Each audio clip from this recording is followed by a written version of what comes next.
क्या बोले? पहला प्रश्न क्या बोलता है? पहला प्रश्न है कि हम भारत के लोग भारत को एक संप्रभुत्व संपूर्ण संप्रभुत्व समाजवादी पंथ निरपेक्ष लोकतांत्रिक गणराज्य बनाने के लिए तथा इसके समस्त नागरिकों को सामाजिक आर्थिक और राजनीतिक न्याय विचार अभिव्यक्ति विश्वास धर्म एवं उपासना की स्वतंत्रता प्रतिष्ठा एवं अवसर की समानता प्रदान करने के लिए तथा उन सब में, है ना, उन सब में व्यक्ति की गरिमा और राष्ट्र की एकता अखंडता को सुनिश्चित करने वाली बंधुता को बढ़ाने के लिए दीर्घ संतृप्त होकर हम अपनी इस संविधान सभा को आज दिनांक 10 तारीख को एकीकृत या एकत्र द्वारा जो है कि आपको संविधान में अंगीकृत स्वीकृत या अधिनियमित किया गया। किस तारीख को हुआ था ये? 26 नवंबर 1949 को जो है कि ऐसा बात जो है कि आपको बोला गया था। 26 नवंबर 1949 को बोला गया था। आइए दूसरा सवाल पे आते हैं। दूसरा सवाल क्या बोलता है? दूसरा सवाल बोलता है कि भारतीय गणतंत्र की 26 जनवरी 1950 को सही संवैधानिक वस्तु स्थिति क्या थी जब संविधान को लागू किया गया था? पहला ऑप्शन बोल रहा है कि लोकतांत्रिक गणतंत्र, दूसरा बोल रहा है संपूर्ण संप्रभुत्व धर्मनिरपेक्ष लोकतांत्रिक गणराज्य, तीसरा बोल रहा है क्या संपूर्ण संप्रभुत्व लोकतांत्रिक गणराज्य, चौथा बोल रहा है कि संपूर्ण संप्रभुत्व समाजवादी धर्मनिरपेक्ष लोकतांत्रिक गणराज्य। अब बताइए इसका क्या होगा आंसर? संपूर्ण प्रभुत्व संपन्न लोकतंत्र गणराज्य। हाँ, संपूर्ण जो है कि आपको संप्रभुत्व लोकतांत्रिक गणराज्य होगा। क्या कि धर्मनिरपेक्ष पंथ निरपेक्ष इत्यादि जो है कि इसमें संविधान संशोधन किया गया था, जो 42वां संविधान संशोधन करके जोड़ा गया था। 42वां कब हुआ था? 1976। 1976 में हुआ था। तो ऐसा ही कट जाएगा बात। ऑप्शन नंबर बी इसका, ऑप्शन नंबर सी था ना इसका, शायद सी इसका राइट आंसर जो है कि आपको होने वाला है। अगले प्रश्न पे आते हैं। अगला प्रश्न सुनिएगा। अगला प्रश्न है कि 26 जनवरी 1950 को भारत की एक वास्तविक संवैधानिक स्थिति क्या थी? तो वास्तविक संवैधानिक स्थिति क्या थी? तो ये भी जो है कि आपको संप्रभुत्व संपन्न लोकतांत्रिक गणराज्य, इसका भी राइट आंसर हो जाएगा ऑप्शन नंबर बी। कोई दिक्कत? वही सेम क्वेश्चन को रिपीट कर दिया है। चलिएगा अगला प्रश्न पे आते हैं। अगला प्रश्न है कि भारतीय संविधान के निर्माताओं के मत निम्नलिखित में से किसमें जो है कि आपको प्रतिबंधित तो होता है ना? उद्देशिका में होता है, मूल अधिकार में होता है, राज्य के नीतिक सिद्धांत में होता है, मौलिक कर्तव्य में होता है। किसमें होता है? उद्देशिका में होता है। अगर संविधान को जानना है तो उद्देशिका को जो है कि पढ़ के संविधान का जो है कि आईना देख सकते हैं, संविधान कैसा है नहीं है इसकी जानकारी जो है कि हम लोग ले सकते हैं। अगले प्रश्न पे आते हैं। अगला 5वां नंबर का प्रश्न क्या बोलता है? 5वां प्रश्न बोल रहा है कि ऑप्शन क्या किया, इसका गायब कर दिया इसमें। यही लिखा हुआ न्याय स्वतंत्रता समानता, इसी में सजाना लगता है। अच्छा, इसी में लगाना सजाना। अच्छा, वही तो सोच रहे हैं कि कैसे गायब कर दिया। 5 प्रकार का भारत के संविधान में प्रस्तावना में कितने प्रकार की न्याय है? तो कितने? 3 प्रकार के न्याय है। सामाजिक आर्थिक और राजनीतिक न्याय जो है कि आपको है। स्वतंत्रता कितना प्रकार का? 5 प्रकार का स्वतंत्रता है ना? समानता कितना प्रकार का? 2 प्रकार का समानता। और भारतत्व मतलब कि बंधुता कितना प्रकार का है? 1 प्रकार का है। 3 5 2 1 देखिए तो कहीं है क्या? हाँ है, तो ऑप्शन नंबर 1 के में। चलिए 1 के इसका राइट जो है कि आपको निकल गया है। अगला प्रश्न पे चलते हैं। अगला प्रश्न है कि भारतीय संविधान की प्रस्तावना के सिलसिले में निम्नलिखित में से कौन सा कथन सही है? सही कथन को जरा देखना है। वो होना है इसमें। गणतंत्र, जनतंत्र, धर्मनिरपेक्ष, समाजवादी, सार्वभौम और सत्ता जो है कि संपन्न, है ना? दूसरा क्या बोल रहा है? सार्वभौम, सत्ता संपन्न, समाजवादी, जनवादी, धर्मनिरपेक्ष और लोकतंत्र। तीसरा बोल रहा है कि सार्वभौम, सत्ता संपन्न। सत्ता संपन्न तो कहीं चर्चा ही नहीं है, इसलिए जो है कि इसका कोई नहीं होगा। देखिए इसमें क्या दिया डिस्क्रिप्शन, थोड़ा देख लेते हैं।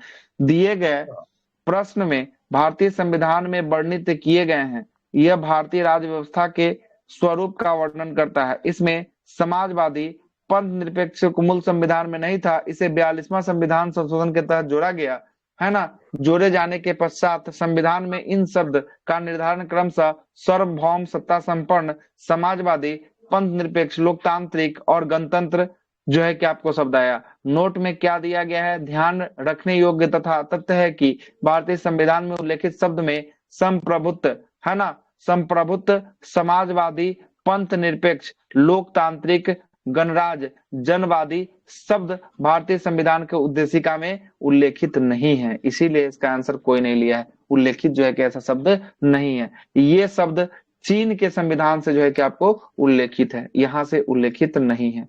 अगला प्रश्न सुनिएगा, 7वां प्रश्न क्या बोल रहा है। 7वां प्रश्न बोल रहा है कि भारतीय संविधान की प्रस्तावना में भारत को किस रूप में घोषित किया गया है। किस रूप में भारत को घोषित किया गया है, तो भारत को एक सार्वभौम समाजवादी, धर्मनिरपेक्ष और प्रजातांत्रिक गणराज्य के रूप में जो है कि आपको भारत को घोषित किया गया है। ठीक है, अगले प्रश्न पे आते हैं। अगला प्रश्न क्या बोलते हैं, अगला प्रश्न क्या बोल रहा है, निम्नलिखित में से शब्दों पर विचार कीजिए। समाजवादी, प्रजातांत्रिक, सार्वभौम या धर्मनिरपेक्ष। किसको किसको सजाइएगा, पहले हो जाएगा सार्वभौम हो जाएगा, है ना। पहला सार्वभौम हो जाएगा, उसके बाद तब समाजवादी हो जाएगा, तब जो है कि आपको धर्मनिरपेक्ष हो जाएगा, तब जो है कि आपको क्या हो जाएगा, प्रजातांत्रिक हो जाएगा। तो 1 2 3 4 मतलब CADB। देखिए तो है क्या CADB है, तो ऑप्शन नंबर ए में। चलिएगा, अगला प्रश्न है कि भारतीय संविधान की प्रस्तावना में समाजवाद शब्द का किस संविधान संशोधन के तहत जोड़ा गया। पता ही है, समाजवाद, पंथ निरपेक्ष और अखंडता शब्द को जोड़ा गया 42वां संविधान संशोधन 1976 के तहत जो है कि आपको जोड़ा गया। अगला प्रश्न है कि निम्नलिखित में से कौन 42वां संविधान संशोधन के माध्यम से भारतीय संविधान में जोड़ा गया था। किसको जोड़ा गया था, समाजवादी, समाजवादी है ना, पंथ निरपेक्ष और अखंडता शब्द को जोड़ा गया। ऑप्शन नंबर सी इसका राइट आंसर जो है कि आपको होने वाला है। अगला प्रश्न है कि भारतीय संविधान के प्रस्तावना में धर्मनिरपेक्ष और समाजवादी शब्द को जोड़ा गया। कौन सा संविधान संशोधन था, 42वां। चलिए 42वां संविधान संशोधन था। अगला प्रश्न क्या बोल रहा है, जरा देखिएगा। अगला प्रश्न है कि निम्नलिखित में से कौन जो है कि आपको भारत के धर्मनिरपेक्ष राज्य वर्णित करता है। कौन राज्य वर्णित करता है, तो संविधान की प्रस्तावना करता है। कौन करता है, संविधान की प्रस्तावना जो है कि आपको करता है। चलिएगा अगले प्रश्न पे आते हैं। अगला प्रश्न बोल रहा है, क्या बोल रहा है कि निम्नलिखित शब्दों में से कौन सा शब्द 1975 में भारतीय संविधान के प्रस्तावना में सम्मिलित नहीं था। ये 3 को निकालिए तो कौन कौन शब्द सम्मिलित नहीं था। बंधुत्व की अखंडता नहीं होगा, समता, समानता और बंधुत्व जो अखंडता जो है कि आपको नहीं था, है ना, तो जोड़ा ही गया था। हाँ, ये अखंडता शब्द जो है कि आपको नहीं था, है ना, अखंडता शब्द जो है कि आपको नहीं था। इसको तो जोड़ा ही गया 1976 में, समाजवादी, पंथ निरपेक्ष और अखंडता शब्द को जोड़ा गया, है ना, जोड़ा गया था। अगला प्रश्न क्या बोल रहा है, ऊँट है ना, सजाने के लिए बोल रहा है ना जी सर। चलेगा। अगला है कि निम्नलिखित में से कौन सा 42वां संविधान संशोधन द्वारा प्रस्तावना में जोड़ा गया। तो 42वां के तहत 3 चीज को जोड़ा गया। कौन कौन, समाजवादी, धर्मनिरपेक्ष या पंथ निरपेक्ष या अखंडता। देखिए था, 1 हो जाएगा, है ना, 3 हो जाएगा और 4 हो जाएगा, है ना। देखिए तो ऐसा कोई ऑप्शन है क्या 1 3 4 वाला। यस सर, डी ऑप्शन नहीं, 1 3 4 1 3 4 है ना, तो देखिए तो 1 3 है ना, तो ऑप्शन नंबर बी के साथ चल जाइए ना, क्या दिक्कत है। 1 और 3, हाँ ठीक है। हाँ तो बी के साथ चल जाइए, इसका आंसर लिया है ना बी, देख रहे हैं ना, बी के साथ चल जाइए। अगले प्रश्न पे आते हैं, इसमें भी सजाने ही वाला है, इतना लंबा क्वेश्चन देख लेते हैं, पहले पढ़ लेते हैं। संविधान के उद्देशिका के संबंध में निम्नलिखित कथनों पर विचार करिए और नीचे दिए गए कूट के सहायता से बताइए कि इनमें से कौन सही है। पंडित जवाहरलाल नेहरू द्वारा, है ना, ऑब्जेक्टिव जो है कि आपको प्रस्ताव, ऑब्जेक्टिव प्रस्ताव या अंतोगत्वा उद्देशिका जो है कि आपको बना था, बिल्कुल सही है। दूसरा बोल रहा है कि इसका प्राकृतिक न्याय योग्य नहीं है, स्टेबल है या नहीं है इसके बारे में बोल रहा है। तीसरा बोल रहा है कि इसमें संशोधन नहीं किया जा सकता है। प्रस्तावना में संशोधन किया जा सकता है, लेकिन इसके मूल जो है कि स्ट्रक्चर को छेड़छाड़ नहीं किया जा सकता। तीसरा भी गलती बोल रहा है। चौथा क्या बोल रहा है, संविधान के विशिष्ट प्रावधानों को यह संविधान के विशिष्ट प्रावधानों को यह रद्द, है ना, नहीं कर सकता है। क्या इसका आंसर लिया है, देखिए जरा, इसका आंसर लिया है 1 2 और 4। मतलब कि इसमें कौन सही है, 1 2 और 4 जो है कि आपको सही है, 3 जो है कि आपको बिल्कुल गलत है। मतलब ये भी बात सही बोल रहा है, ये भी बात सही बोल रहा है और ये भी बात सही बोल रहा है, लेकिन ये संशोधन की बात बोल रहा है नहीं किया जा सकता है। ऐसा कोई प्रावधान नहीं किया गया है, इसमें संशोधन किया जा सकता है। बेसिक स्ट्रक्चर को कोई छेड़छाड़ नहीं किया जा सकता है, बाकी जो है कि आपको संशोधन हो सकती है, ठीक ना, हो सकती है। आगे चलते हैं। अगला प्रश्न क्या बोल रहा है, अगला प्रश्न है कि संविधान के प्रस्तावना में विधिक स्वरूप क्या है। विधिक स्वरूप इसका क्या है, यह लागू किया जा सकता है, यह लागू नहीं किया जा सकता है, विशेष परिस्थिति में लागू किया जा सकता है, उपयुक्त में से कोई नहीं। क्या होगा? ये लागू नहीं किया जा सकता है ना। ये विधिक स्वरूप क्या है? ये लागू जो है कि आपको नहीं किया जा सकता है। ये देखते हैं प्रस्तावना कहीं लागू है, कहीं पे नहीं लागू है ना। ये तो दर्पण है, संविधान का दर्पण इसको कहा गया है, इसको लागू कहाँ किया गया है ना। आगे चलते हैं।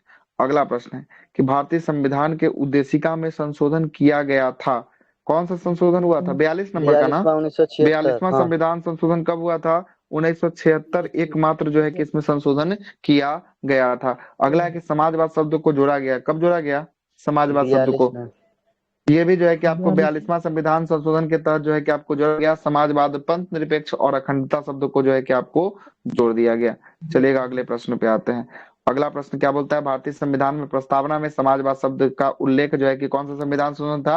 यही 42वां था। कौन 42वां। था? 42वां था। अगला प्रश्न क्या बोलता है? 26 नवंबर 1949 को अंगीकृत संविधान सभा में प्रस्तावना शब्द सम्मिलित नहीं था। कौन सा संविधान शब्द सम्मिलित नहीं था? इतनों को छांट दीजिए। पंथ निरपेक्ष, अखंडता और समाजवादी। 1, 3 और 4 नहीं था, है ना। 1, 3 और जो है क्या 1, 2, 3 नहीं था, है ना। तो ऑप्शन नंबर 1, 2, 3 जो है कि आपको नहीं था, जबकि गणराज्य की चर्चा जो है कि उस समय थी। ठीक है, कोई दिक्कत इस वाले प्रश्न में? नहीं सर, सही है। चलिए अगला प्रश्न पे आते हैं। भारतीय संविधान की प्रस्तावना में धर्म पंथ निरपेक्ष शब्द जोड़ा गया। पंथ निरपेक्ष कब जोड़ा गया?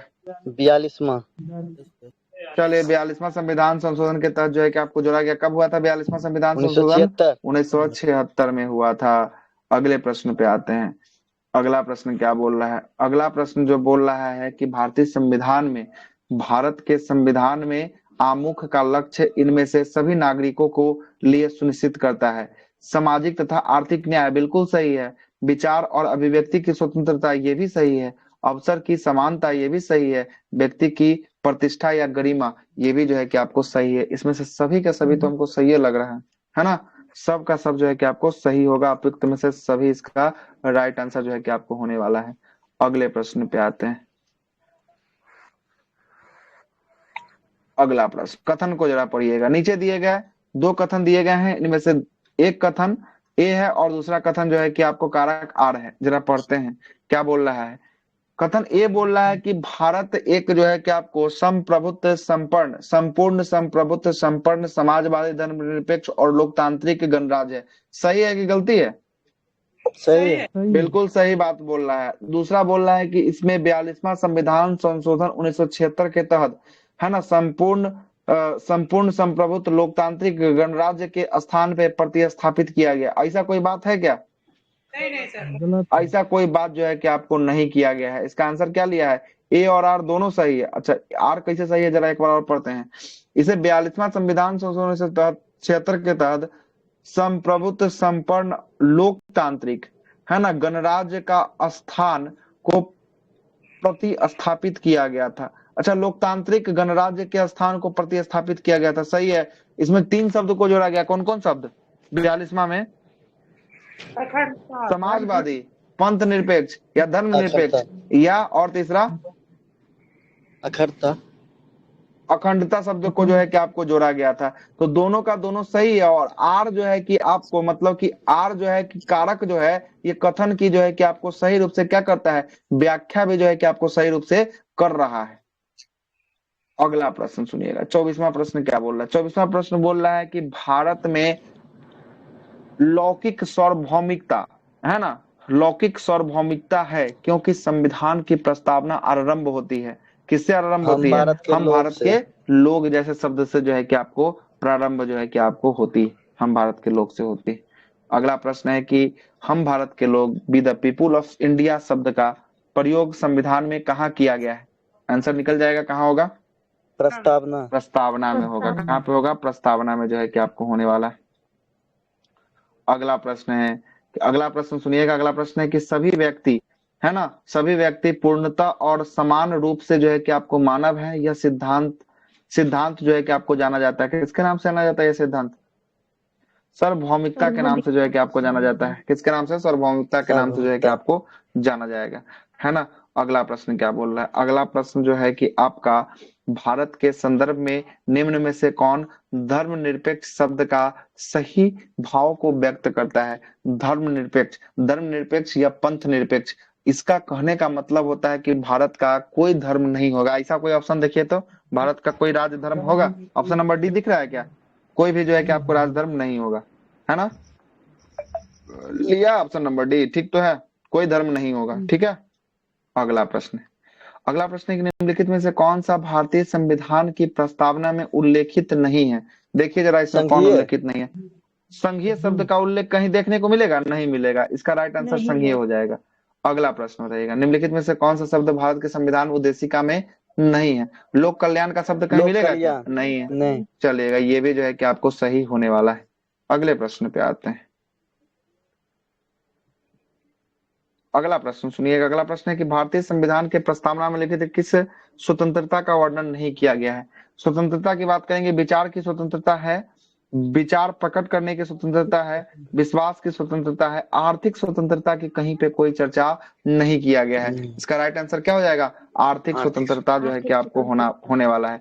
न्याय का है, विचार का है, अभिव्यक्ति का है, विचार प्रकट करने का है, विश्वास का है, धर्म का है ना, उपासना का है। ये सब की स्वतंत्रता जो है कि आपको दिया गया है। अगला प्रश्न क्या बोलता है? अगला प्रश्न बोलता है कि निम्नलिखित में से कौन भारतीय संविधान की प्रस्तावना में उल्लेखित नहीं है? उल्लेखित धार्मिक न्याय जो है कि उल्लेखित है क्या कहीं पे? नहीं। सामाजिक आर्थिक और सामाजिक और राजनीतिक जो है कि न्याय है, लेकिन धार्मिक न्याय का कहीं उल्लेख जो है कि आपको नहीं देखने को मिलेगा। 3 टाइप का न्याय जो है कि आपको संविधान में उल्लेखित होने वाला है। अगला प्रश्न है कि भारत संविधान की प्रस्तावना के बारे में कौन सा कथन सुना सही सर? है? ये बोलिए। क्वेश्चन जो बोले इसके थोड़ा सा ऊपर कीजिए, ये क्वेश्चन लाइए ना। हाँ, तो बोलिए। ये आर्थिक न्याय वाला इसमें पहले भी पढ़ाए थे। ये धार्मिक न्याय है ना, उल्लेख नहीं है। आर्थिक न्याय का उल्लेख है या नहीं है? आर्थिक न्याय है, सामाजिक, आर्थिक और राजनीतिक न्याय का उल्लेख है ना, लेकिन धार्मिक न्याय का उल्लेख नहीं है ना। ये ऊपर वाले में व्याख्या की है। देख, क्या? अच्छा ठीक। ऊपर वाला में लगता है 29-30 में आर्थिक न्याय थोड़ा सा। 29-30 में कहाँ पे आर्थिक स्वतंत्रता है? यहाँ न्याय की बात नहीं अच्छा किया है, ठीक यहाँ ठीक, ओके, स्वतंत्रता जी की जी बात किया जी है ना। जी जी जी। अगले प्रश्न पे आते हैं। अगला प्रश्न है कि सर, संविधान की प्रस्तावना, हाँ बोलिए। हम बोल रहे हैं बोलिए कि बोलिए, मतलब रखिए भाई। वो क्वेश्चन है, सुनाई दे रहा है आपको?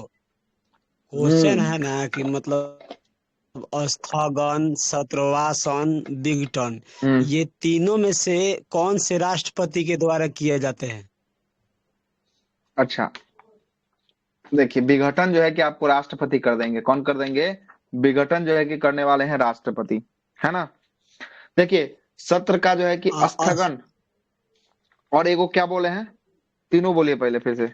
सत्रवासन, सत्रवासान, स्थगन, सत्रवासान का मतलब है कि सत्र का छुट्टी पर भेज देना, यह सत्रवासान कहलाता है। सत्रवासान जो है कि आपको सत्रवासान मतलब कि सत्र को मतलब कि बैठक समाप्त होने के बाद छुट्टी पर भेज देना, ये राष्ट्रपति करते हैं। लेकिन विघटन भी राष्ट्रपति करते हैं। लेकिन एगो जो बच गया वो लोकसभा अध्यक्ष जो है कि आपको करने वाले हैं। कौन करने वाले हैं? लोकसभा अध्यक्ष जो है कि आपको करने वाले हैं। हो गया क्लियर? बोलिए। ठीक है सर, हो गया ना? हो गया पढ़ाई। चलिए जी, अगले प्रश्न पे आते हैं। आइए अगला प्रश्न सुनिएगा। अगला प्रश्न क्या बोलता है? अगला प्रश्न बोलता है कि संविधान के प्रस्तावना के बारे में निम्नलिखित में से कौन सा कथन सही है? कौन सा कथन सही है? समाजवादी, धर्मनिरपेक्ष शब्द 1950 में जो है कि आपको संविधान में अंत में लागू नहीं था। ऐसा कोई बात है क्या? इसको कब लागू किया गया? समाजवादी, पंथ निरपेक्ष और धर्मनिरपेक्ष बात को, है ना। ये कब 42वां संविधान संशोधन के तहत लागू हुआ है। तो यही जो है कि आपको 1976, ये कौन सा सही है बोल रहा है। अच्छा, प्रस्तावना में के बारे में कौन सा सही है? अच्छा, लागू अंग नहीं था, बिल्कुल सही है। तो यही तो सही हो गया, है ना। ये तो लागू नहीं था, है ना, कि 1976 में ये आया ही है ना। उक्त शब्द 1977 में जोड़ा गया था, नहीं 1976 में जोड़ा गया था, है ना। उक्त शब्द 1985 में जोड़ा गया था, ये गलती है ना। उक्त शब्द भारतीय संविधान के प्रस्तावना का अंग नहीं है, ये भी गलती है। यही है वो केवल क्या है, सही जो है कि आपको बात कहा गया है। चलिएगा अगले प्रश्न पे आते हैं। अगला प्रश्न क्या बोलता है, भारतीय संविधान का कौन सा भाग संविधान का आत्मा कहलाता है? उद्देशिका। उद्देशिका या ये प्रस्तावना को संविधान की प्रस्तावना। आत्मा कहा जाता है, लेकिन बी आर अम्बेडकर के द्वारा संविधान की आत्मा ये किसे कहा गया है? तब 32 बताइए। अनुच्छेद। आर्टिकल 32 को कहा गया। उस दिन बताए थे जब आर्टिकल 32 पढ़ा रहे थे, वहां पे ये बात हम आपको बताए थे, ठीक है ना, वहां पे ये बात बताए थे। आगे आता है, अगला प्रश्न बोलता है कि निम्नलिखित में से किसमें भारतीय संविधान की प्रस्तावना को हमारा संप्रभुत्व प्रजातांत्रिक गणराज्य की जन्म कुंडली कहा है? किसने जन्म कुंडली कह दिया है? ये कह दिया है के एम मुंशी के द्वारा जो है कि आपको कहा गया है। किसके द्वारा? के एम मुंशी के द्वारा कहा गया है। अगला प्रश्न है कि भारतीय संविधान एक पवित्र दस्तावेज है। पवित्र दस्तावेज की संज्ञा किसने दिया है? ये दिया है बी आर अम्बेडकर के द्वारा जो है कि आपको दिया गया है। अगला प्रश्न है कि किस बाद के फैसले में सर्वोच्च न्यायालय ने सर्वप्रथम घोषित किया कि उद्देशिका संविधान का हिस्सा नहीं है? ये किसमें किया गया? तो ये बेरूबारी वाद संघ में किया गया। और बेरूबारी वाद संघ कब आया था? 1960 में आया था। कब आया था? 1960 में आया था। लेकिन संविधान का अंग माना किसमें माना? तो ये केशवानंद भारती बनाम केरल राज्य में माना। और ये कब आया था केशवानंद भारती बनाम केरल राज्य? 1973 में जो है कि आपको आया था। अगला प्रश्न है कि निम्नलिखित में से किस बाद में सर्वोच्च न्यायालय ने निर्धारण प्रस्तुत किया कि उद्देशिका संविधान का भाग है? अभी जस्ट बता दिए, किसका हो जाएगा? केशवानंद भारती बनाम केरल राज्य। चलिए ये देखिएगा, इसमें जो है कि आपको अच्छा बम्बई लिया है ना, बम्बई बनाम यूनियन ऑफ स्टेट। अच्छा, बम्बई बनाम जो है कि आपको यूनियन ऑफ स्टेट दिया है, इसमें तो ऑप्शनों नहीं है केशवानंद भारती का, है ना। प्रश्नगत के अनुसार जो है कि अच्छा, ये प्रश्नगत के अनुसार जो है कि बम्बई बनाम जो है कि यूनियन ऑफ इंडिया मामले में उच्चतम न्यायालय में कहा कि उद्देशिका जो है कि आपको भाग है तथा पंथ निरपेक्ष संविधान का मूल जो है कि आपको लक्षण है। केशवानंद भारती बनाम केरल राज्य में इसे बहुमत से जो है कि आपको दिया गया निर्णय को उद्देशिका का संविधान भाग माना। इसमें थोड़ा बहुत माना था और ये केशवानंद भारती में पूरा रूप से जो है कि आपको मान लिया था, है ना, मान लिया था। मुंबई कब आया है तो देखना पड़ेगा, याद मुझे भी नहीं है ना कब आया था। आइए अगला प्रश्न पे आते हैं। अगला प्रश्न है कि निम्नलिखित विवादों में से किसमें सर्वोच्च न्यायालय ने प्रस्तावना को भारतीय संविधान का मौलिक संरचना भाग स्वीकार किया? अब तो आ जाएगा आंसर, क्या हो जाएगा? केशवानंद भारती। यही मौलिक सरकार स्वीकार किया। केशवानंद भारती बनाम केरल राज्य कब आया था? ये 1973 में आया था। सही है, 1973 इसका राइट आंसर होने वाला है। अगले प्रश्न पे आते हैं। अगला प्रश्न है कि भारतीय संविधान की प्रस्तावना में जिन आदर्श उद्देश्यों की रूपरेखा दी गई है उसकी व्याख्या की गई है ना, उसकी व्याख्या जो है कि की गई है। मौलिक अधिकारों के अध्याय में, राज्य के नीति सिद्धांत के अध्याय में, मौलिक अधिकार राज्य के नीति सिद्धांत के, और मौलिक कर्तव्यों के अध्याय में, संविधान के पाठ में नहीं। क्या हो जाएगा? राज्य के नीति सिद्धांत। इसमें जो है कि आपको सब में होना चाहिए। क्या लिया है? सब में, है ना। मौलिक अधिकार, राज्य के नैतिक सिद्धांत और मौलिक कर्तव्य सब में जो है कि आपको होना चाहिए। ठीक है, सब ले लिया है इसको। ठीक है, अगले प्रश्न पे आते हैं। अगला प्रश्न क्या बोलता है कि भारतीय संविधान में कौन एक भारतीय संविधान के उद्देशिका को प्रतिबंधित करता है? प्रतिबंधित करता है, कौन करता है उद्देशिका को प्रतिबंधित? तो ये है आपका संविधान की प्रस्तावना। कौन है? संविधान की प्रस्तावना होने वाला है। भारत के संविधान में उद्देशिका में कितने प्रकार की न्याय की चर्चा की गई है? कितना प्रकार का न्याय है? तीन प्रकार का जो है कि आपको न्याय है। सामाजिक न्याय, आर्थिक न्याय और राजनीतिक न्याय की बात जो है कि आपको किया गया है। 3 प्रकार की न्याय जो है कि आपको किया गया है। अगला प्रश्न है कि भारतीय संविधान की प्रस्तावना में इसके सभी नागरिकों को कौन सा न्याय प्रदान करने की व्यवस्था की गई है? वही तीनों नाम बता देना है। सामाजिक, आर्थिक और राजनीतिक न्याय की बात जो है कि आपको कहा गया है। ऑप्शन नंबर डी इसका जो है कि आपको राइट आंसर जो है कि आपको होने वाला है। चलिएगा अगला प्रश्न पे आते हैं। अगला प्रश्न जो है कि क्या है? भारतीय संविधान की उद्देशिका में एक ही रूप में आर्थिक न्याय किसमें जो है कि उपबंध किया गया है? आर्थिक न्याय का उपबंध किसमें किया गया है? आर्थिक न्याय का उपबंध उद्देशिका और राज्य के नीति सिद्धांत। हाँ, उद्देशिका और राज्य के नीति सिद्धांत में जो है कि आपको किया गया है। चलिएगा अगले प्रश्न पे आते हैं।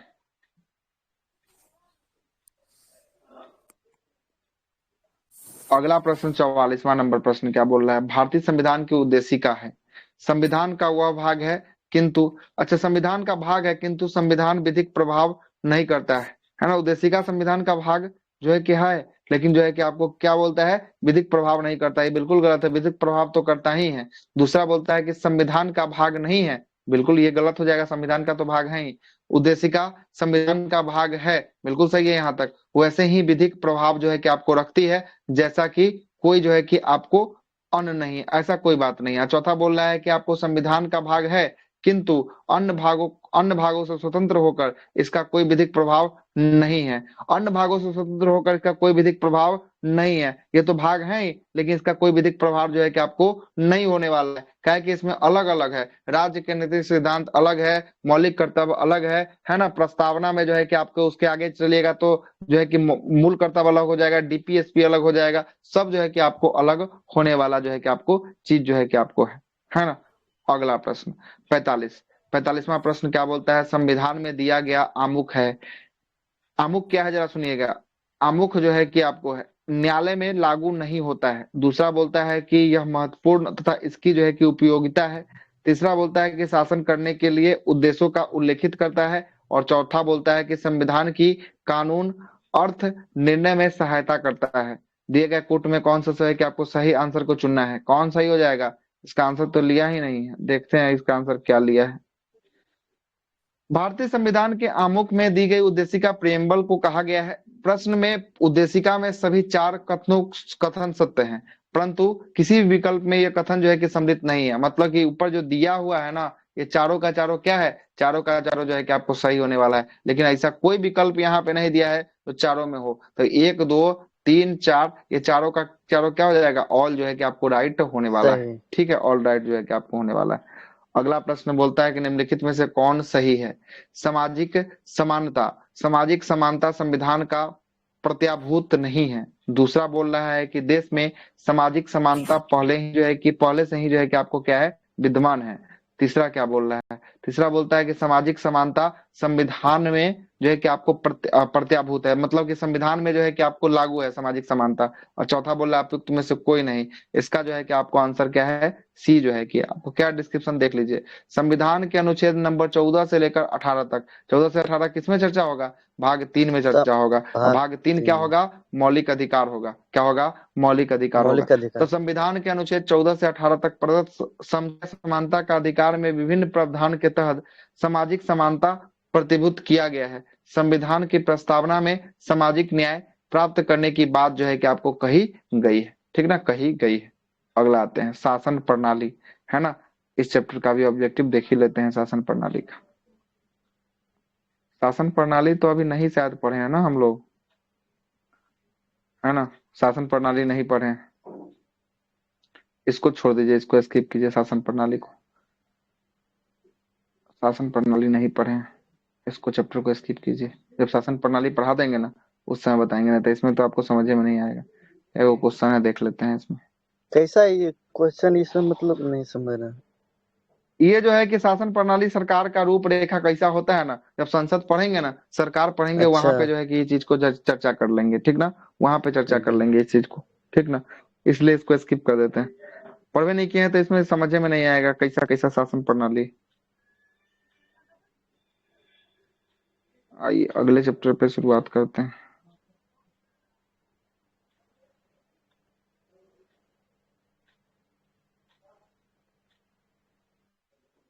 बहुत लंबा चैप्टर है, 58-60 को क्वेश्चन हो गया है। 64 पार हो गया, 70। अच्छा, राष्ट्रीय प्रतीक, है ना, ये चैप्टर ठीक।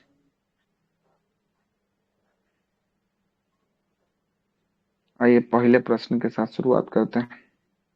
ये सब लिखवा चुके हैं, ठीक ना, इसमें कोई दिक्कत नहीं है।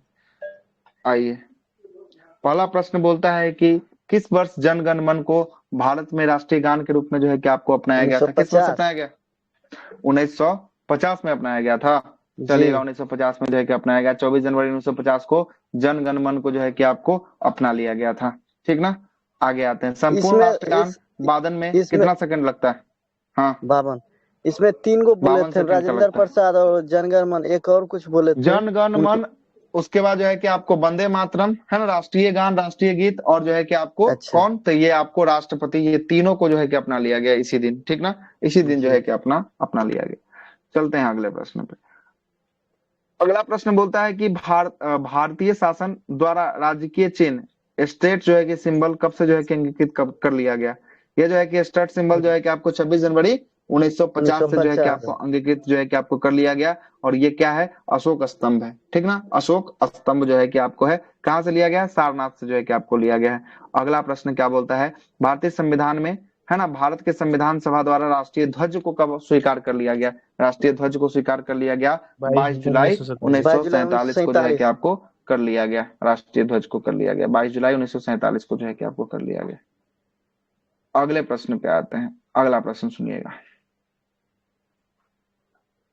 अगला प्रश्न क्या बोलता है, अगला प्रश्न है कि निम्नलिखित कथनों पर विचार कीजिए। पहला कथन बोल रहा है कि भारत के संविधान सभा द्वारा राष्ट्रीय ध्वज को 22 जुलाई 1947 को अपनाया गया। बिल्कुल तो सही बात है ना, कोई दिक्कत है जी नहीं। चलिए दूसरा बोलता है कि राष्ट्रीय ध्वज में चक्र की तिल्लिया की संख्या 21 है। 21 को तिल्ली है, 24 है, तो ये गलती हो गया। तीसरा बोलता है राष्ट्रीय ध्वज की चौड़ाई और लंबाई का अनुपात 3:4 है। उल्टा पलट दीजिए। हाँ, तो ये 3 अनुपात जो है कि क्या हो जाएगा, 3 अनुपात जो है कि आपको 2 जो है कि आपको होने वाला है। तो यो कथन गलत हो जाएगा, मतलब 3 2 गलत हो गया, एक केवल सही है। ऑप्शन तो ठीक है, बी लिया है, बी में केवल एक सही है, ठीक तो है। अगले प्रश्न पे आते हैं। अगला प्रश्न है कि भारत के संविधान सभा द्वारा निम्नलिखित में से किस तिथि को राष्ट्रीय ध्वज को अपनाया गया। राष्ट्रीय ध्वज को 22 जुलाई 1947 है ना, 1947 हो जाएगा। 1950 को काट दीजिए, 1947, ठीक ना। अगला प्रश्न बोलता है कि राष्ट्रीय ध्वज को प्रारूप जो है कि आपको किस दिन स्वीकार कर लिया गया। प्रारूप को किस दिन स्वीकार कर गया, यही जो है कि आपको 22 जुलाई 1947 को जो है कि आपको स्वीकार कर लिया गया। राष्ट्रीय पशु क्या है, बाघ होगा ना, बाघ होगा। और बाघ का वैज्ञानिक नाम क्या है, पैंथेरा टाइग्रिस है। क्या है, पैंथेरा टाइग्रिस है। चलिएगा अगला प्रश्न है कि भारत का राष्ट्रीय पुष्प कमल है। कमल हो जाएगा। चलिएगा अगले प्रश्न पे आते हैं। अगला प्रश्न है कि भारत का राष्ट्रीय पक्षी कौन है, मोर हो जाएगा। अगला है कि भारतीय राष्ट्रीय ध्वज का चक्र किसका प्रतीक है। वही है आपको, चक्र किसका है, न्याय का प्रतीक है। चलिए अगला प्रश्न है कि राष्ट्रीय ध्वज के चक्र क्या बोलते हैं, भारत के राष्ट्रीय ध्वज के चारों ओर कितनी जो है कि आपको आरो की संख्या कितनी है। अच्छा ये तिल्लिया होगा, आरो मतलब तिल्लिया होगा। कितना होगा, 24 को जो है कि आपको तिल्ली है ना। अगला प्रश्न, राष्ट्रीय पंचांग के संबंध में कौन सा कथन सही है। राष्ट्रीय पंचांग जो है कि विक्रम संवत है पर आधारित है कि शक संवत पे आधारित है, किस पे आधारित है, शक संवत है। तो पहले तो गलती हो गया। दूसरा, राष्ट्रीय पंचांग 26 जनवरी 1950 को अपनाया गया था। राष्ट्रीय पंचांग इस दिन अपनाया गया था क्या, ये गलती हो गया। 1 और 2 दोनों जो है कि आपको गलती है ना, ना तो 1 ना ही 2 जो है कि आपको गलती है ना।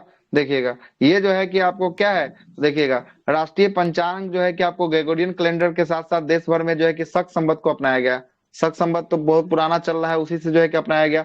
राष्ट्रीय पंचांग का पहला महीना चैत होता है और यह जो है कि आपको वर्ष में 365 दिन का होता है। और 22 मार्च 1957 को यह अपनाया गया था। कब, 22 मार्च 1957 को अपनाया गया था। और चैत का पहला जो है कि आपको दिन समान रूप से जो है कि आपको 22 मार्च का होता है ना। 22 मार्च का जो है कि आपको चैत का पहला दिन होता है ना। और उसके बाद बोलते हैं कि इसमें जो है कि अधिवर्ष 21 मार्च पर जो है कि आपको पड़ता है ना। अंतिम जो दिन होगा 21 मार्च होगा। अब 22 तारीख को मतलब कि हिंदी कैलेंडर के अनुसार कौन सा दिन होगा, नया साल जो है कि आपको होने वाला है 22 मार्च, ठीक ना। पूर्णिमा शायद होता है फागुन के अंतिम जो है कि आपको होता है, शायद पूर्णिमा ही शायद रहता है ना। अब उसी के बाद जो है कि आपको चैत स्टार्ट होता है ना। फागुन अंतिम महीना हो गया और चैत जो है कि आपको पहला महीना हो जाएगा, है ना, हिंदी कैलेंडर के अनुसार। होली से होली भी ना लगता है। तो अगले हाँ दिन होली चैत पूर्णिमा शुरू वही ना होता होगा, होली जो है कि आपको पूर्णिमा के दिन होता होगा, है ना। और उसके अगले दिन से जो है कि आपको चैत जो है कि आपको नया साल शुरू हो जाता है ना। यही कॉन्सेप्ट होगा। इस बार जो है कि कब है, तो होली तो 25 तारीख को है, 24 को इस बार, 25 को है ना, इस बार 25 को है ना, 25 को इस बार होली। अगला चैप्टर शुरू हो गया। कौन सा चैप्टर है, राज्य एवं केंद्र शासित प्रदेश। ये भाग 1 आ गया है ना, भाग 1। आइए देख लेते हैं, इसको भी खत्म करवा देते हैं इसको भी। आगे आते हैं, संविधान में हमारे राष्ट्र का उल्लेख किन किन नामों या नामों से जो है कि किया गया है ना। भारत डेट इज इंडिया के नाम से जो है कि आपको किया गया है है ना। भारत और इंडिया नाम से जो है कि इसका प्रयोग जो है कि आपको किया गया है। हिंदुस्तान शब्द का उल्लेख नहीं है, ठीक ना, याद रखिएगा, हिंदुस्तान शब्द का उल्लेख नहीं है। और इसकी चर्चा भारतीय संविधान के अनुच्छेद 1 के 1 में जो है कि आपको अच्छा उल्लेखित किया है ना। अच्छा, बोलिए। इंडिया इंडिया उल्लेख है, हम भारत के लोग हैं। इंडिया डेट इज भारत, है ना, इंडिया डेट इज भारत का उल्लेख है, हिंदुस्तान शब्द का उल्लेख नहीं है ना। इंडिया सर ये इसको लिखा है ना, इंडिया डेट इज भारत। अगर इंग्लिश में ट्रांसफर करेंगे तब नहीं इसको सर। नहीं, ऐसा ही लिखा है, India that is Bharat, India that is Bharat. जैसे डेट लिखना है तो हिंदी में डेट इज भारत जो है कि आपको लिखेंगे, ऐसा ही लिखा हुआ है ना। ठीक। इसमें विवाद भी हुआ था थोड़ा दिन पहले, भारत जो है कि अलायंस बना, इंडिया अलायंस बना था ना, उसके बाद जो है देखे ना कि भारत भारत हो गया नाम, है ना। तो उसमें जो है कि विवाद भी जो है कि आपको हुआ था, बहुत छिड़ा था ना बीच में। ठीक। अगला प्रश्न पे आते हैं। अगला प्रश्न है कि संविधान के प्रथम अनुच्छेद के अनुसार भारत राज्यों का समूह है, राज्यों का फेडरेशन है, राज्यों का कॉन्फेडरेशन है, राज्यों का यूनियन है। क्या होगा? D D. राज्यों का जो है कि आपको यूनियन ऑफ स्टेट होगा। क्या होगा? यूनियन ऑफ स्टेट जो है कि आपको होगा, है ना। यूनियन ऑफ स्टेट भारत राज्यों का संघ है, ठीक है। तीसरा नंबर क्वेश्चन, अनुच्छेद 1, 3, 5, 6, 4 क्या दिया? अच्छा, क्वेश्चन पढ़ते हैं। संविधान के निम्नलिखित में से किस प्रावधान के अंतर्गत भारतीय संसद को नया राज्य बनाने का अधिकार है? नया राज्य बनाने का अधिकार दो किसके तहत? देखिए, इसमें 3 के तहत नया राज्य बनाएगा। अब कोई विदेशी राज्य को अपने राज्य की सीमा में खींचना पड़ेगा, तब किसके तहत? 2 के तहत, है ना, 2 के तहत। लेकिन अपने ही राज्य से एक नया राज्य तोड़कर बना लेगा तो वो किसके किसके तहत बनाएगा? 3 के तहत जो है कि आपको बनाएगा, है ना। 3 के तहत जो है कि आपको बनाने वाला है, ठीक ना, 3 के तहत। सर क्वेश्चन में लेकिन चीज कहाँ दर्शाया है क्वेश्चन पढ़ने ये पर? चीज का कहने का मतलब है, देखिए क्या बोल रहा है, संविधान के निम्नलिखित में से किस प्रावधान के अंतर्गत भारतीय संसद को नया राज्य बनाने का अधिकार है। अब इसमें बोलता है ना, किसी विदेशी भूमि को शामिल करने का अधिकार है, तब जो है कि आपको 2 हो जाएगा। अभी नया राज्य मतलब कि एक राज्य से तोड़ के नया राज्य आगे आगे करेगा, क्वेश्चन आना ही है, क्वेश्चन आना ही है। देखिए ना, यहाँ क्या लिखा, अनुच्छेद 2 के अंतर्गत भारतीय संघ को नए राज्य के रूप में, है ना, प्रवेश स्थापित शक्ति जो है कि आपको संसद को प्रदान किया गया है, आगे आएगा ही। नए राज्य के गठन की शक्ति का प्रावधान जो है कि निहित है, किसमें है? संसद के रूप में, संसद में होगा, ठीक ना। अगला प्रश्न है कि भारत के संविधान के अंतर्गत निम्नलिखित में से किसको राज्य की सीमाओं में परिवर्तन करने का शक्ति प्रदान है? राज्य की सीमा में, क्षेत्र में, नाम में, सब में परिवर्तन कौन करेगा? सब में परिवर्तन जो करने वाला है संसद करने वाला है। अगला प्रश्न पे आते हैं। अगला प्रश्न क्या बोलता है कि एक संघ को, एक राज्य को संघ में सम्मिलित करने अथवा नए राज्य के जो है कि स्थापना करने कार्यपालिका शक्ति निम्नलिखित में से किसके प्राप्त है? किसको प्राप्त है? ये संसद को प्राप्त होगा, है ना। रिपीट क्वेश्चन, ठीक है। अगला प्रश्न है कि भारतीय संघ के अंतर्गत किसी राज्य को मिलाने का अधिकार किसको है? किसी राज्य को मिलाने का अधिकार संसद को मिलाने का अधिकार है। अगला प्रश्न, निम्नलिखित में से कौन सा कथन जो है कि नए राज्य के निर्माण के बारे में सही नहीं है? कौन सा कथन नए राज्य के निर्माण के बारे में सही नहीं है? जरा सुनते हैं। पहला क्या बोल रहा है?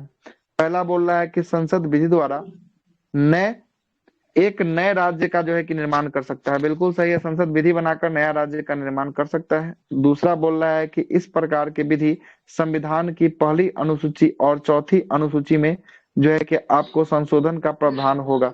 पहली अनुसूची में तो होगा, चौथी अनुसूची क्या बोलता है? जरा देखिए तो चौथी अनुसूची क्या है? राज्यसभा सीटों का आवंटन है। हाँ, तो चौथी में तो कोई ऐसा तो हाँ, तो ऐसा कोई चर्चा तो किया नहीं है। तीसरा बोल रहा है, इस प्रकार की विधि अनुच्छेद 368 के प्रयोजन के लिए जो है कि संविधान में संशोधन समझा जाएगा। इसे 368 के तहत नहीं समझा जाएगा, है ना, नहीं समझा जाएगा। ये 368 के तहत ये नहीं होगा, ठीक ना, नहीं होगा। चौथा क्या बोल रहा है जरा देखिएगा।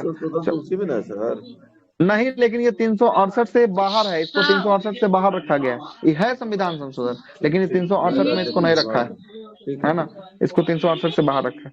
सर, राज्य और जो बाहरी क्षेत्र को सम्मिलित किया जाता है वो आर्टिकल 4 उसी के अंतर्गत होता है ना? हाँ, आर्टिकल 4 के अंतर्गत ये संसद को विधि प्राप्त है वो जो है कि निर्माण करने का।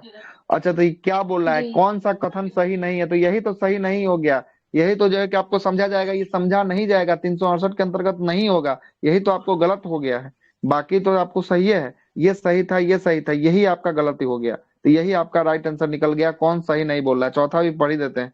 इस प्रयोजन के लिए विधेयक संसद संसद में तब तक जो है कि पुनः स्थापित नहीं किया जा सकता है जब तक इसे उस राज्य के विधानमंडल को निर्देशित नहीं किया जा सकता है, नहीं किया गया है, जिसके क्षेत्र सीमा या नाम में जो है कि आपको प्रभाव डालना हो। मतलब कहने का मतलब है कि अगर जब तक राज्य विधानमंडल अपना ये कानून या कोई ऐसा चीज जो है कि सीमा क्षेत्र में परिवर्तन, नाम में परिवर्तन करके संसद को नहीं भेजेगा, तब तक इसका नाम में परिवर्तन नहीं हो सकता है। कहने का मतलब कि जिस राज्य को करना होगा उस राज्य से पहले भेजना पड़ेगा, तब जो जाकर संसद करने वाला है, ठीक ना, करने वाला है। सर दूसरा कैसे, सर एक बार दूसरा अप्लाई है ना इसका। अच्छा दूसरा आते हैं, दूसरा पे इसका दूसरा को मिटाई देते हैं, देखिए अच्छे तो से इसमें देखते हैं, इसको क्या पढ़ देते बोल, हैं दूसरा नंबर। हाँ थोड़ा सा हाँ, पढ़िए सर। चौथी अनुसूची वाले में थोड़ा वो लग रहा है सर। हाँ आइए चौथी दूसरा अनुसूची के देख बाद लेते हैं। हाँ पढ़िए सर। दूसरा बोल रहा है कि इस प्रकार की विधि में संविधान की पहली अनुसूची और चौथी अनुसूची में संशोधन का प्रावधान होगा। चौथी अनुसूची मतलब कि राज्यसभा के सीटों में आवंटन, तो राज्यसभा के सीटों के आवंटन के बारे में बात करेंगे तो यहाँ राज्य की बात कर रहा है।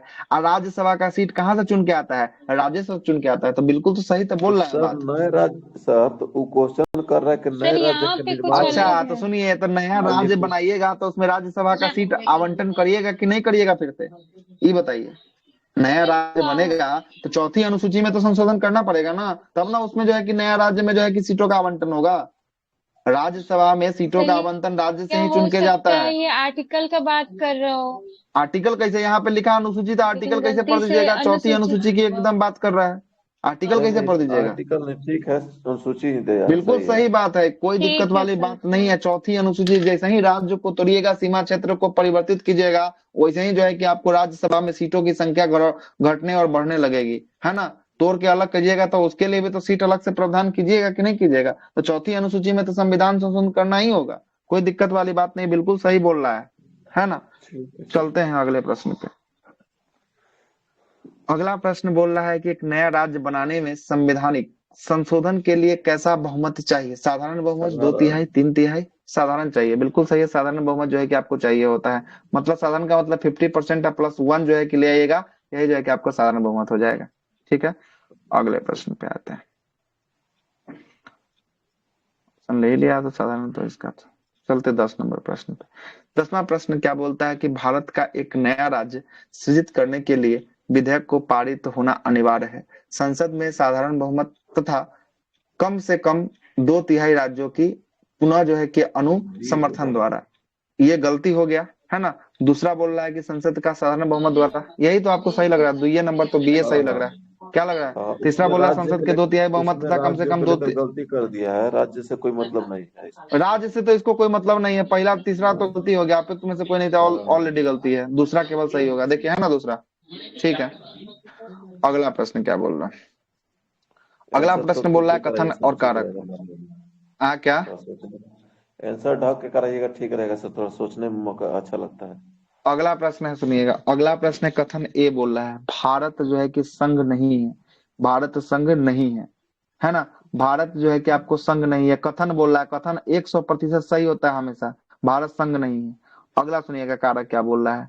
कारक बोल रहा है कि जो है कि आपको क्या है, किसी भी राज्य के क्षेत्र सीमा और उसके उसके सहमति के बिना परिवर्तन करने की शक्ति संघीय शक्ति को प्रदान है। ये जो है कि आपको क्या है, ये जो है कि आपको सही बात है ना। ये तो आपको सही है, लेकिन भारत जो है कि संघ नहीं है। भारत तो यूनियन ऑफ स्टेट, ये तो ऑलरेडी संघ है, तो ये तो ऑलरेडी पहले ये गलती हो गया है। पहला गलती या दूसरा जो है कि कारक सही हो गया है।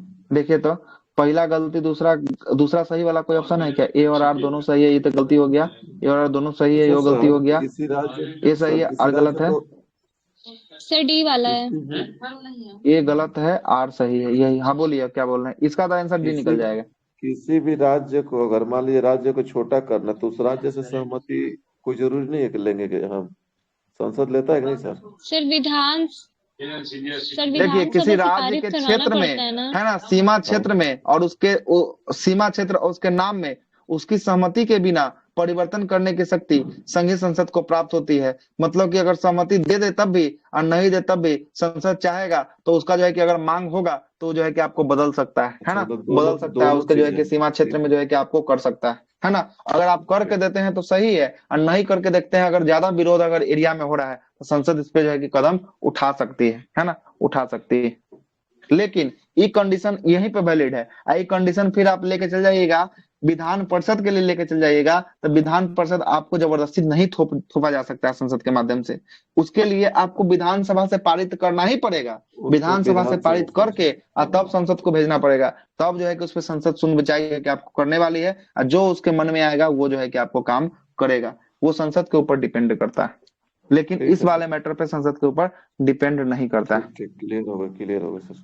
अगला प्रश्न है कि संवैधानिक प्रावधानों के अनुसार राज्य की सीमाओं में बदलने के लिए डैश की सहमति का आवश्यकता है, डैश की सहमति का आवश्यकता है। तो राज्य ये की राज्य की आवश्यकता सर नहीं राज्य है के ना, विधानसभा नहीं, सर यहाँ क्या बोल बोल रहा है रहा कि है डैश के लिए बदलने सहमति की के लिए आवश्यकता है, राज्य की नहीं है। मतलब यहाँ राज्य से नहीं। लेगा तब भी या नहीं लेगा, ऐसा कोई बात नहीं है कि राज्य से लेना ही है एकदम, है ना। राज्य के मुख्यमंत्री की, राज्य के जो है कि आपको विधानसभा की या राज्य की। क्वेश्चन फिर से पढ़ देते हैं।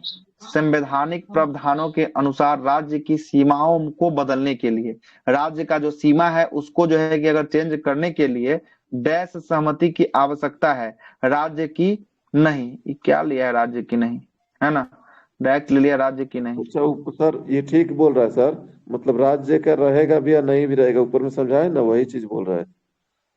राज्य अच्छा की हाँ सहमति की ठीक, आवश्यकता नहीं ठीक है है, ठीक है, वही चीज, हाँ वही चीज लिया, वही चीज ठीक ना, वही वही चीज बोला है लिया। सर। ठीक ठीक ठीक है। अगला प्रश्न, अगला प्रश्न क्या बोल रहा है, 13 नंबर, 13 नंबर प्रश्न बोल रहा है कि निम्नलिखित में से कौन एक नए राज्य के निर्माण के लिए संविधान का उपबंध नहीं है। नए राज्य के क्या बोला फिर से, निम्नलिखित में से एक नए राज्य के निर्माण के लिए संवैधानिक उपबंध नहीं है।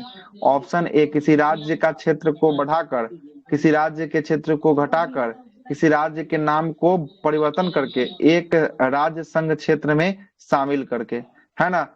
तो इसका क्या लिया है, निम्नलिखित में से कौन से एक नए राज्य निर्माण के लिए संवैधानिक उपबंध नहीं है, संवैधानिक उपबंध नहीं है। तो इसका जो है कि आपको क्या करना है, किसी एक राज्य को जो है कि आपको संघ क्षेत्र मतलब केंद्र शासित प्रदेश में जो है कि आपको शामिल करके ऐसा जो है कि आप नहीं कर सकते हैं, उपबंध ऐसा नहीं है ना। इसको जो ज्यादा से ज्यादा कर सकते हैं तो इसका सीमा को क्षेत्र में बदल सकते हैं, इसके नाम को परिवर्तन कर सकते हैं, इसके तोड़ के जो है कि दूसरा स्टेट जो है कि आपको रूप में जोड़ सकते हैं, है ना, तो सर जोड़ सकते हैं। क्या दिल्ली दिया जो पढ़ ही बना देते होगा हैं। सर, दिल्ली जो भारतीय बना होगा तो यूटी तो ऑलरेडी है, पहले से यूटी से स्टेट बना दिया है, लेकिन यूटी से जो है कि आपको राज्य से तोड़ के यूटी नहीं ना बनाया है, राज्य से तोड़ के यूटी नहीं ना बनाया। यही तो लिखा है, यही बात देखे ना क्या लिखा है। भारतीय संविधान के अनुच्छेद 3 के अनुसार किसी राज्य की सीमा बदलने, राज्य के नए राज्य के निर्माण करना अथवा उसके नाम में परिवर्तन करने का अधिकार केवल संसद को दिया गया है, और राज्यों का यह जो है कि अधिकार प्राप्त नहीं है। ये राज्य जो है कि आपको नहीं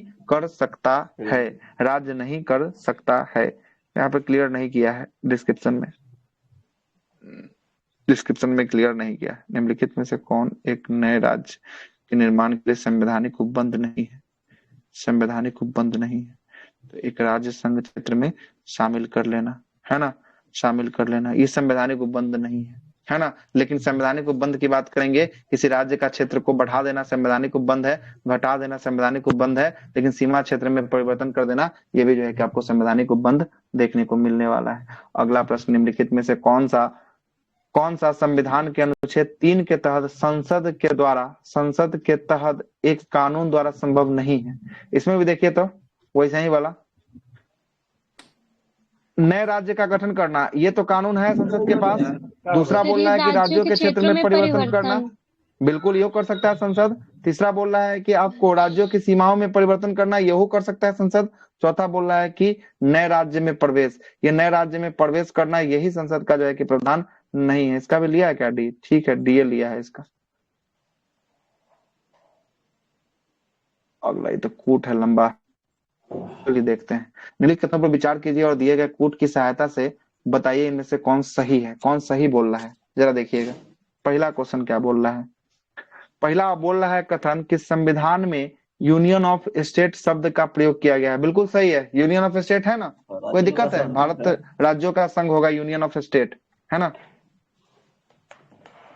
अगला है क्योंकि जो है कि भारत राज्यों को अलग करने का अधिकार नहीं है। भारत राज्यों से जो है कि आपको अलग होने का अधिकार है, किसी राज्य को अलग होने का अधिकार नहीं है, ठीक ना। बिल्कुल नहीं सही है। है। दूसरा क्या बोल रहा है कि इसके धर आयोग द्वारा राज्य पुनर्गठन हेतु भाषा के आधार की अपेक्षा जो है कि प्रशासनिक सुधार की वरीयता जो है कि आपको दिया गया था, इसके बारे में जानकारी होना चाहिए। तीसरा बोल रहा है कि पंडित जवाहरलाल नेहरू, सरदार तो ये वल्लभ भाई पटेल, सही है। पट्टाभी सीतारामैया के अध्यक्षता में, है ना, कांग्रेस कमेटी राज्य पुनर्गठन जो है कि भाषाई आधार पे जो है कि आपको पक्ष में नहीं था। ऐसा कोई बात था क्या, पक्ष में था कि नहीं था? एक दो होगा क्या इसमें, देखिए तो इसको तीनों सर होगा मुझे सर जी। इसका तो नहीं पता, लेकिन इसमें जो है कि पहला आपको दूसरा सब का सब लिया, मतलब कि ये जो है कि आपको पक्ष में नहीं थे, ये सब भाषाई आधार के पक्ष में नहीं थे। बिल्कुल सही बात बोल रहा है। और इसके लिए पुनर्गठन के लिए इसके द्वारा आयोग बना था, यह बात सही है। अब पहला तो बिल्कुल सही है। तीसरा का तीनों जो है कि आपको इसमें भाषा के आधार पर नहीं थे। हाँ, ये लोग चाह रहे थे कि मतलब कि सीधे फजल अली रहे, आयोग भाषा था के आधार पे इसका सर। गठन ना हो, है ना। ये लोग चाह रहे थे ना कि भाषा के आधार फजल पे अली आयोग था गठन ना ना। 1953, कौन उसमें माना कौन? था कि होना चाहिए। फजल अली आयोग 1953 वाला। हाँ, फजल अरे अली कमीशन जो है कि आपको आया था, है ना, हाँ। 1953 में आया था फजल अली कमीशन, है ना। इसके धर रहता है 48 में। हाँ, इसके आधार तो बहुत पहले 48 का है, होता है ना, 48 का ही। अब भाषाई आधार पे बनने वाला पहला राज्य कौन बना था? आंध्र प्रदेश। आंध्र प्रदेश बना था, आंध्र प्रदेश। 1956 में बना था, है ना। 1956 के बाद नहीं महाराष्ट्र फिर सर, टूटा। हाँ, सर सुनिए ना सर, 53 में पहली बार आना था और 1956 में फिर पुनर्गठन हुआ था। हाँ, तो वही ना, पुनर्गठन जो है कि कर दिया गया 1956 में, इसका पुनर्गठन कर दिया गया, है ना। पुनर्गठन कर दिया गया, 1953 में टूटा, 56 में इसका पुनर्गठन कर दिया गया। 60 में हुआ महाराष्ट्र का, 60 में हुआ महाराष्ट्र का, महाराष्ट्र के साथ 60 में हो गया गुजरात का भी, 60 में हुआ था, याद रखिएगा। महाराष्ट्र गुजरात 60 में हुआ था। अब उसके बाद चलिएगा 63 में हुआ नागालैंड का, 63 में हुआ नागालैंड का, 66 में हुआ हरियाणा का, 66 में हुआ हरियाणा का, हिमाचल प्रदेश का 71 में, और उसके बाद जो है कि मेघालय का 72 में, और मणिपुर का 72 में, और त्रिपुरा का भी जो है कि आपको 72 में हुआ था। सिक्किम का तो जानते ही है, सिक्किम का स्थापना 75 में हुआ, है ना। सिक्किम का 75 में, गोवा का 87 में, है ना। बाकी आप याद उतना करेंगे जो है कि आपको तो हो। मिजोरम का जो है कि 87 में ही हुआ था, है ना। अरुणाचल, मिजोरम और गोवा, ये तीन का जो है ना एक साइड एक बार हुआ। मिजोरम का, गोवा का, अरुणाचल का, ये तीनों का 87 में ही हुआ है, ठीक ना, 87 में ही हुआ। इसका ट्रिक है अमीगो इसका 87 में ट्रिक। अमीगो। हाँ, चलिए अगले प्रश्न पे आते हैं।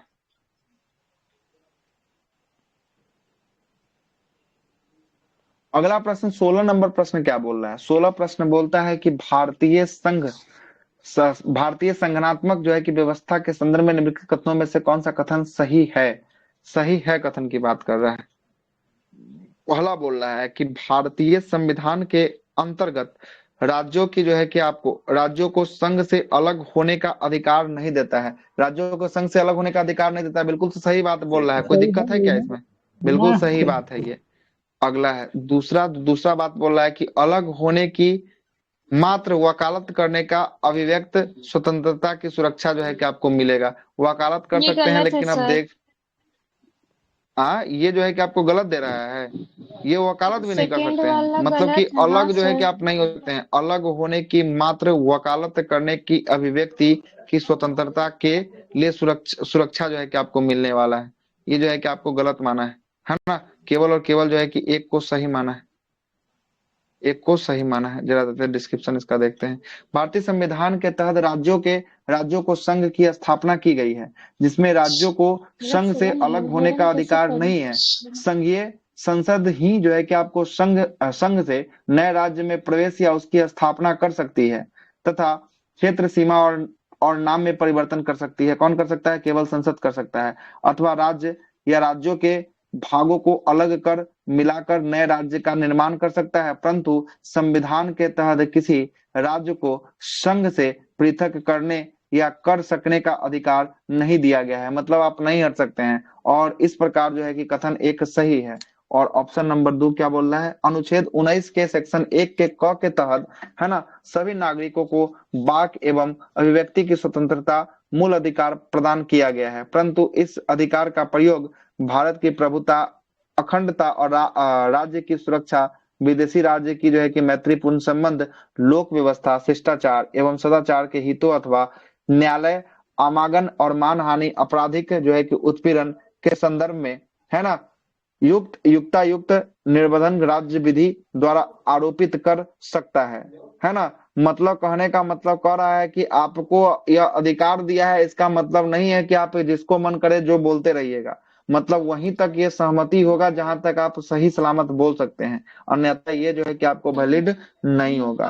तदनुसार भारत से अलग होने की मात्र वकालत करना भी जो है कि संबंधित विधि के द्वारा जो है कि अपराध जो है कि आपको माना जा सकता है। मतलब अगर बोल दीजिएगा कि भारत से हमको अलग होना है तो ये एक प्रकार का क्या होगा, अपराध जो है कि आपको माना गया है, इसलिए दूसरा को जो है कि गलत ठहरा दिया गया है ना। अगला चलते हैं 17 नंबर प्रश्न। 17 बोलता है कि राज्य पुनर्गठन आयोग ने 1 नवंबर 1956 को कितने राज्यों को, है ना, कितने राज्यों को संघ राज्य बनाया? 14 अच्छा, तो 14 और 6 को था, 14 को राज्य था और 6 को जो है कि आपको संघ शासित प्रदेश था, यही ना था? ठीक है। अगला प्रश्न बोलता है 1956 में राज्य पुनर्गठन अधिनियम द्वारा कितने राज्य और केंद्र शासित प्रदेश हुए? 14, 6 हो जाएगा, है ना, रिपीट हो जाएगा। इसमें बोलता है कि वर्तमान में कितना है, वर्तमान में जो है कि आपको कितना है, तो 28 राज्य है और 8 केंद्र शासित प्रदेश है ना, यही होगा। चलेगा। तेलंगाना राज्य जो है कि आपको बन जाने पर भारत के राज्यों की संख्या कितनी हो गई? 28वां राज्य बना था ना तेलंगाना, 28वां के रूप में जो है कि आपको बना था। ठीक, आगे चलते हैं। भारत में कितने केंद्र शासित प्रदेश है? 8 गो है वर्तमान में, 28 गो राज्य है ना। चलेगा। अगला प्रश्न है कि निम्नलिखित में से कौन सा जो है कि आपको कौन संघ राज्य क्षेत्र नहीं है? अंडमान निकोबार, गोवा। गोवा हो जाएगा, क्या हो जाएगा? गोवा हो जाएगा, ठीक ना, गोवा हो जाएगा। अगला प्रश्न है कि किस राज्य की राजधानी का नाम स्वतंत्रता प्राप्त के बाद भी जो है कि अभी तक नहीं बदला है? किसका? गोवा को नहीं बदला था क्या? गोवा को बदला था, गोवा नहीं तो बदला। ऑप्शन ही नहीं है। अच्छा, गोवा गोवा है तो ही ऑप्शन है। स्वतंत्रता प्राप्त के बाद आंध्र प्रदेश की राजधानी हैदराबाद का नाम अभी तक नहीं बदला है। 2 जून 2014 को तेलंगाना का गठन इसके राजधानी में परिवर्तन कर दिया गया। जब प्रश्न पूछा गया था ना 2005 में, तब तक इसका आंसर क्या निकला था? आंध्र प्रदेश ही निकला था। अब जाकर इसका आंसर जो है कि आपको बदल गया। हाँ सर, हाँ, बोलिए किसी ना। स्टेट का मान लीजिए अगर पटना का राजधानी, मतलब बिहार का राजधानी पटना है, हाँ अगर हमको राजधानी परिवर्तन करना है पटना से कहीं और जगह, तो उसके लिए संसद तय हाँ, करेगा राज्य या कर सकता है, राज्य अपना विधान जो है कि आपको सभा में ये विधेयक को पारित करके जो है कि कर सकता है ना। उसका जो देखते नहीं है, अब इसका जो है कि जिला का आवंटन करना हो, जिला का क्षेत्र का विस्तार करना हो, जिला को काटना हो, एक जिला से नया जिला बनाना हो, ये सब राज्य न करता है, ये सब संघ थोड़ी न जाता है, ये सब बात, है ना। इसे राज्य जो है कि कर लेता राजधानी जो है। चेंज हुआ, के लिए तो कहीं ना कहीं परमिशन चाहिए होता है ना पार्लियामेंट का। मान लीजिए सर जो नहीं, आंध्र प्रदेश तो जो यहाँ चेंज कर राजधानी रहा है को जो है सर। कि सिटी को न चेंज करना है। अब हाँ इसके बारे में हाँ, तो देखना पड़ेगा विशेष रूप से, है ना। तो मुझे जैसे जहां जो तक आइडिया है कि नाम आंध्र में, प्रदेश का सीमा जगह क्षेत्र में, आंध्र प्रदेश, है ना, इसको जो है कि अगर एक राज्य से तोड़ के दूसरे राज्य बनाना होगा तब संसद के पास जाएंगे। अन्यथा जो आपका राज्य का हिस्सा है, उस राज्य के हिस्सा में किसी नाम को चेंज करना हो, जैसे आपके उत्तर प्रदेश में बहुत सारा नाम चेंज हुआ है, तो ये सब जो है कि आपको संसद थोड़ी ना करता है, ये सब राज्य विधानमंडल कर वो देता ये नाम तो है चेंज ना। अलग है ठीक सर, है। लेकिन राजधानी का अगर कुछ भी है तो वो पार्लियामेंट से जो इंफॉर्मेशन, आंध्र मतलब प्रदेश का जो पार्लियामेंट से साइन होना विशाखापट्टनम हो जरूरी रहा है, जो होता है। कर रहा है, हाँ जो आंध्र प्रदेश का सर विशाखापट्टनम आदमी बोल रहे हैं करने के लिए, तो वही चीज के लिए बोल रहे थे कि इसका मतलब ये राज्यसभा ये राज्य अच्छा, में तो वो विशाखापट्टनम वाला है कहानी आप बोल रहे हैं, तो उसका तो 3 गो राजधानी, कुर्नूल को भी जो है कि न्यायिक राजधानी जो है कि बनाया गया, क्या है कि वहां पे हाई कोर्ट था, है ना। तो वो जो है कि वो संघ के द्वारा थोड़ी ना किया गया, वो तो जो है कि आपको राज्य विधानमंडल के द्वारा जो है कि वैसा जो है कि आपको परिवर्तन किया गया, मेरे ख्याल से। अब इस पे जो है कि विशेष देखना पड़ेगा क्या है इसका विशेष बात, है ना, देखेंगे तभी ऐसे बता तो सर पाएंगे, यूपी का है ना। भी है कि न्यायिक राजधानी लखनऊ है और राजनीतिक राजधानी ये है वाराणसी। ये तो वैसा तो देखा जाए तो है मतलब ही, स्टेट पे बिल्कुल, ही डिपेंड है करता ना, है। हाँ, है ना, वो स्टेट के ऊपर डिपेंड करता है मेरे ख्याल से, ठीक ना। अब विशेष अगर बोल रहे हैं तब देखना पड़ेगा उसमें, है ना, क्या कि हमको जहां तक आइडिया है कि स्टेट के ऊपर जो है कि आपको डिपेंड करने वाला है। दिल्ली एक प्रकार का है क्या, केंद्र शासित प्रदेश है, कोई दिक्कत? ना सर जी। चलिए ठीक है। अगला प्रश्न है कि किसी संविधान संशोधन द्वारा जो है कि दिल्ली को राष्ट्रीय राजधानी क्षेत्र का दर्जा मिला। कौन सा संविधान? 69वां जो है कि आपको 1991 में जो है कि आपको हुआ था, है ना।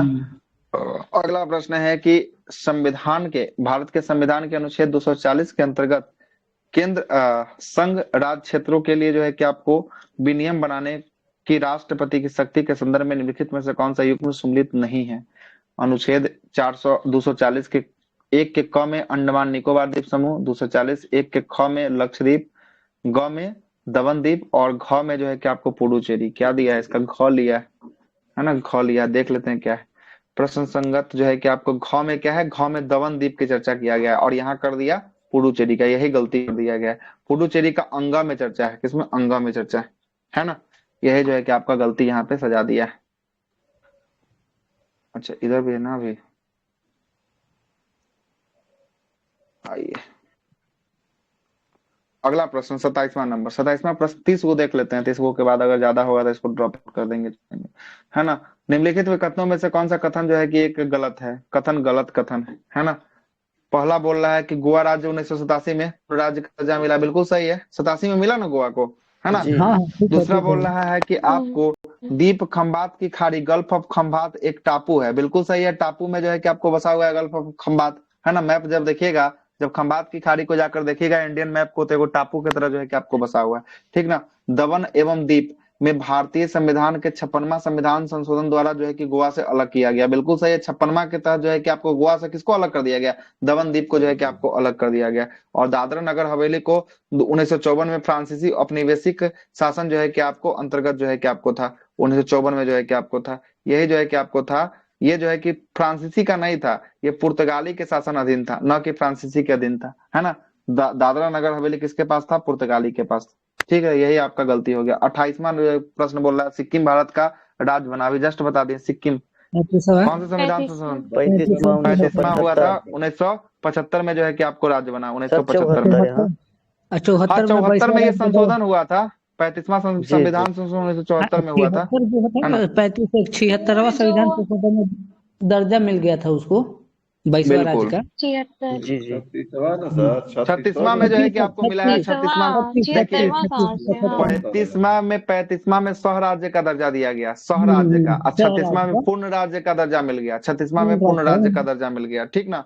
हो गया भारत clear? में आगे भारत में मिला ये दिया सब जो गया है था ना, 35वां ये संविधान सब जो संशोधन शामिल में। हुआ है, ये सब आर्टिकल कौन सा होगा? ये सब आर्टिकल 2 के तहत शामिल हुआ है, याद दो रखिएगा। के ये तहत, 3 में नहीं है, 3 में नहीं है, 2 में है, ये सब 2 में, दो में ठीक है, ना। दो में। ये सब 2 में जो है कि आपको शामिल किया गया, है ना। या आप भी देखे होंगे 100वां संविधान संशोधन सुने हैं? क्या है 100वां संविधान संशोधन? क्या है? जीएसटी से जीएसटी जीएसटी वाला थोड़ी ना है 100वां। नहीं 100वां 3 बीघा तो 100 कॉरिडोर बोल है, रहे हैं। भारत बांग्लादेश 3 बीघा, भूमि हाँ हस्तांतरण है। ठीक हाँ है। तो ये उसमें भी जो है कि आर्टिकल 2 ये काम किया है ना। 101वां है जीएसटी। 100वां बोले थे आप कि 100 हाँ 100वां बोले हैं, 100वां ना बोले 101 वाला बोले हैं। नहीं, तो हमको 100वां लगा बोले कि हैं। 101 में तो आपको जीएसटी है ना, 101 में जीएसटी, ठीक ना। 100 ठीक बोले है, थे। हम अगला 100 प्रश्न से है कि निम्नलिखित अगला प्रश्न है कि निम्नलिखित जो है कि आपको संविधान संशोधन द्वारा किसके द्वारा सिक्किम को जो है कि आपको विधित भारत संघ के रूप में एक राज्य, पूर्ण राज्य के रूप में मान्यता मिला था? 36वां के तहत। 36वां 1975 बिहार को काट कर एक पृथक जो है कि आपको विभांचल राज्य जो है कि बनाना संभव हुआ था। कैसे संभव हुआ था? इनमें से कोई नहीं दे रहा है ना। ये जो है कि आपको राज्य विधानसभा द्वारा कानून को पारित करके, राज्यपाल द्वारा आदेश को पारित करके, ऐसा कुछ तो नहीं है। तीसरा बोलता है संवैधानिक उपचारों के समाप्त करके, ऐसा कुछ नहीं है। बिहार तो आपको काट के बना था, किससे काट के बिहार बनाया गया था? बंगाल से काट के ना, बंगाल से ना, बंगाल से काट के जो है कि आपको बिहार को बनाया गया, बंगाल से काट के। और बिहार के साथ उड़ीसा सम्मिलित था, है ना। और फिर उड़ीसा अलग हुआ, और उड़ीसा के बाद तब यहाँ से फिर झारखंड अलग हुआ, है ना। झारखंड जो है कि फिर अलग होता है ना। 36 में अलग हुआ था। हाँ, कि राज्य में जो है कि राज्य के निर्माण करने का अधिकार जो है कि अनुच्छेद 3 के अंतर्गत संघीय संसद को है। मतलब बिहार को काटकर पृथक जो है कि आपको विभांचल राज्य बनाना संसद के प्रावधानों का संभव है, संसद के द्वारा जो है कि ऐसा किया जा सकता है। अंततः उपयुक्त में से कोई नहीं, उपयुक्त ऑप्शन नंबर डी जो है कि इसका राइट आंसर जो है कि आपको चला जाएगा। और रहने देते हैं, 31 से देखेंगे, कल से देखेंगे। टाइम 11:15 हो चुका है ना। कितना क्वेश्चन इसमें बचा हुआ है? तो इसमें है क्वेश्चन अभी 50 प्लस है, 50 क्वेश्चन, 50 क्वेश्चन, 20 क्वेश्चन हो गया। नागरिकता कल देखेंगे, नागरिकता के साथ साथ मौलिक अधिकार भी जो है कि आपको कल शुरू हो जाएगा। तो कल तक पेज मोटा मोटी कितना तक समझिए हुआ? तो जो है क्या 83 है। पेज तो हो गया आपको 30 तक ले लीजिए ना। 30 तक कितना क्वेश्चन हुआ? 30 तक में चल जाएगा पेज नंबर 80 सिन्हा तक चला भैया, गया। हाँ सिन्हा भैया, बोलिए ना। नींद का आ रहा है।